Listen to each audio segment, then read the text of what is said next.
Attention! As you were.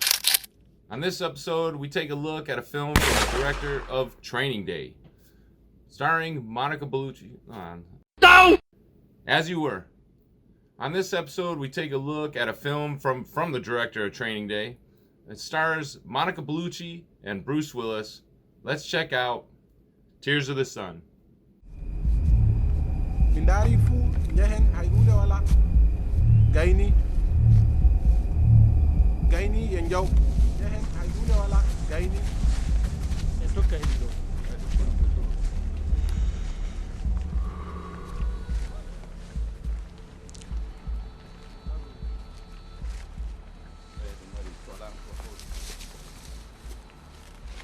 Clear. Sun Tzu says, "He will win who knows when to fight and when not to fight." Sure, they could have probably taken out the enemy soldiers, but killing the enemy isn't the mission, and doing so would have revealed their location and put civilians in harm's way. In this scenario, it's smart to lay in wait with guns ready just in case they're spotted. So this is a good example. No!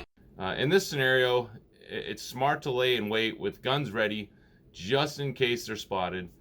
So this is a good example of knowing when to fight and when not to fight. You never planned on taking all of us out, did you? My orders are to get you out of this country. Now get on the helicopter. What about my people? Not here for that. You lied to me! You lied to me! Liar! Master! What about my people? I won't leave them! You lied to me! They're gonna die! Secure the dock.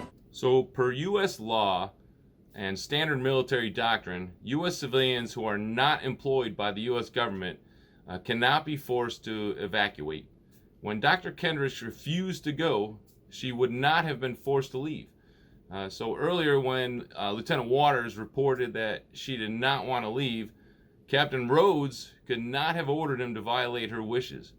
I mean, they had no problem leaving the priest and the nuns to die. But when you're as hot as Monica Bellucci, standard rules don't apply.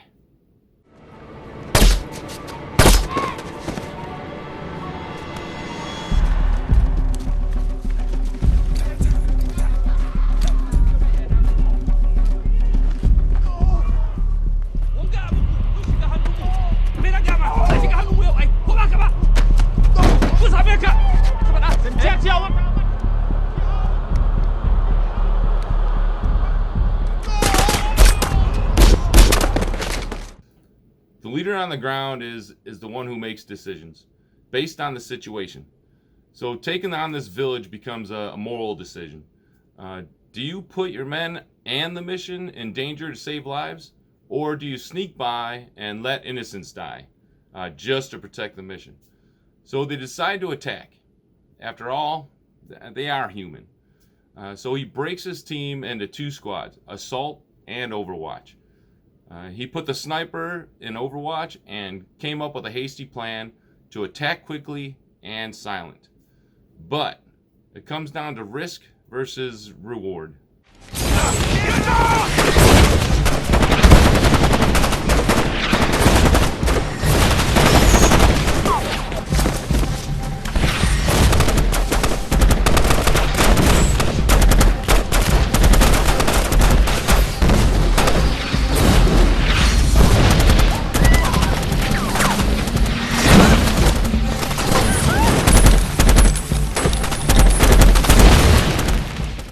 The team finally gets contact from the enemy.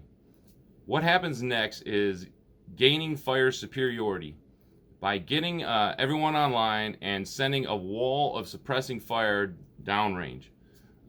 This scene shows just that.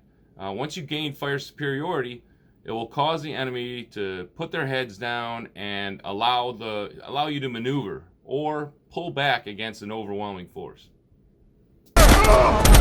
Fuck you!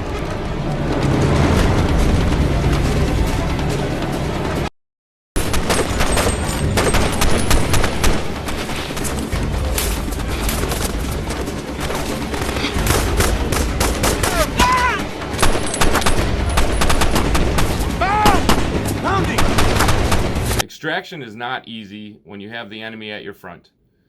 Bounding backwards in teams is the key. One team supports with covering fire, while the other teams maneuver back. Then they switch the moving team, they stop, and covers while the other team drops back. This keeps the enemy's heads down and allows them to move toward extraction. Come on! Red, come on! Get down! Get down!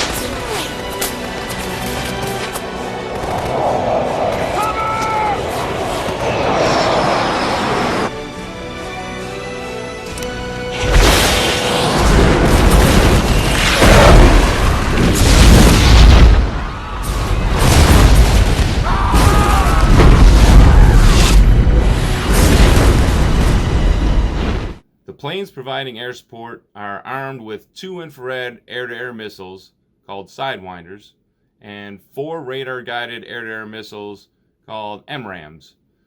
None of these would be effective against ground targets because they couldn't get any sort of lock on any targets and would just be blind firing.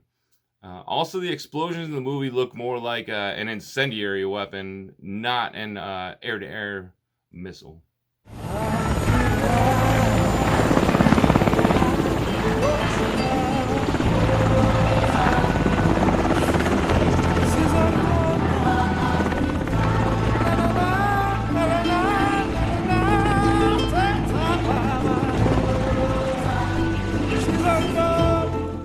By the numbers action movie with an overly cliched "I hate you now, I love you" romantic subplot and lack of attention to detail.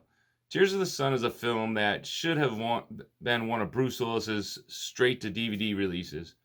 But I still had fun while watching this movie. I liked it.